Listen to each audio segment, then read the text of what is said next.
is 1443. The Balkans tremble beneath the shadow of the Ottoman Empire. For decades, Christian kingdoms have watched their lands fall, one by one, to the relentless advance of the sultans. By now, fear has taken root in Europe, fear that nothing can stop the Ottoman tide. And yet, hope flickers. In churches across Christendom, priests call for courage.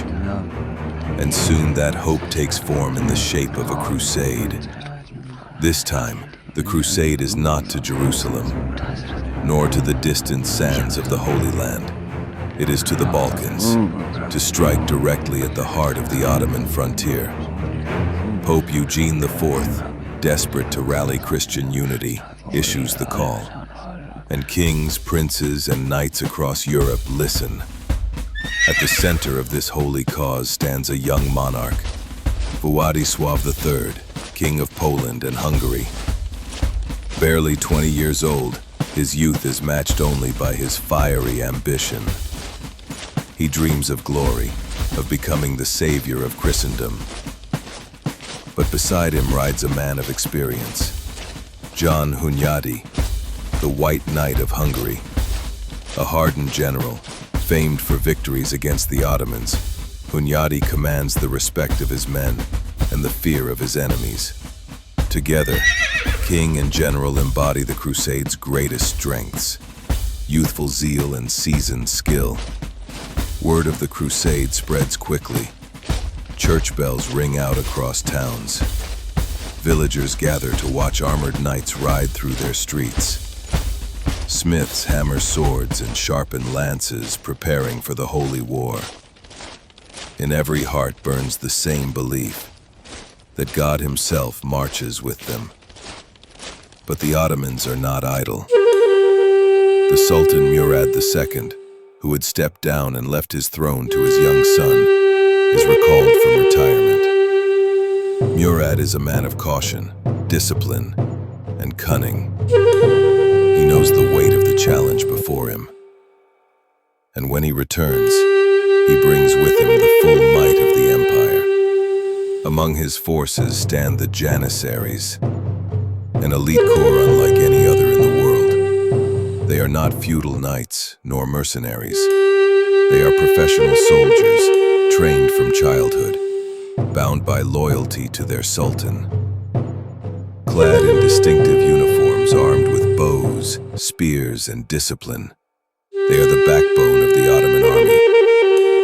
Where knights charge in search of glory, the Janissaries hold, unshaken, like a wall of iron. As autumn of 1444 deepens, the two armies march toward destiny. The Crusaders, numbering around 20,000, move through the Balkans with prayers on their lips and banners held high. The Ottomans, more than twice their number, march with drums that echo like thunder. Their destination is the Black Sea port city of Varna. There, on the fields outside the city, the fate of Europe will be decided. On the morning of November 10th, the armies face each other. The cold air hangs heavy with silence. Crusaders clutch rosaries and whisper last prayers.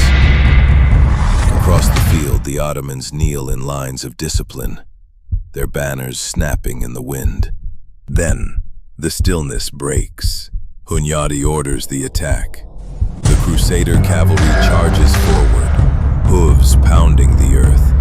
Lances leveled, they smash into Ottoman lines with ferocity, scattering enemy formations. The air fills with the clash of steel, the screams of men, the thunder of battle. For a moment, victory seems possible. The Ottomans reel under the fury of the Christian knights. Władysław himself leads from the front, his youthful courage inspiring those around him. But courage alone cannot win against discipline.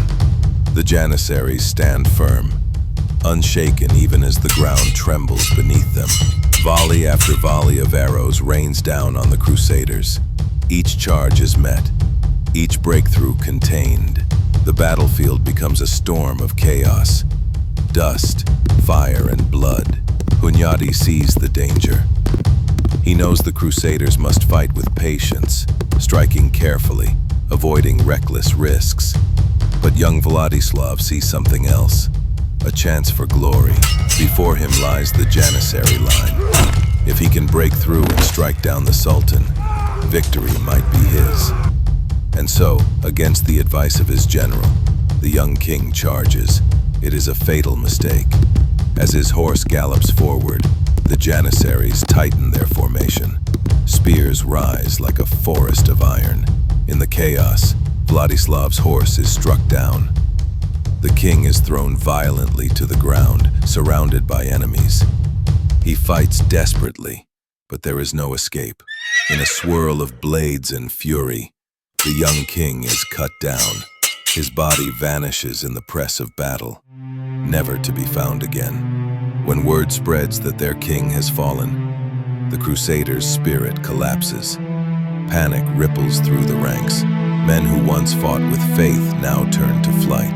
Hunyadi tries desperately to rally them, but the tide has turned. The Ottomans counterattack with merciless force. The field becomes a slaughter. By nightfall, the Crusader army lies broken. The battlefield of Varna is littered with corpses, banners torn and bloodied, the dream of a crusade buried in the mud. The defeat is catastrophic.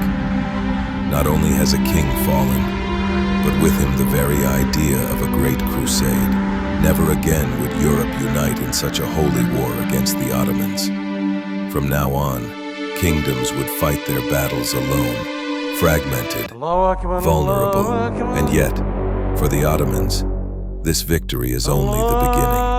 For among those who learn from Murad's triumph is his son, Mehmed. Still a boy, he watches, he listens, he prepares. In less than a decade, Mehmed will return, no longer a boy but a conqueror, and in 1453, he will achieve what his ancestors only dreamed, the fall of Constantinople.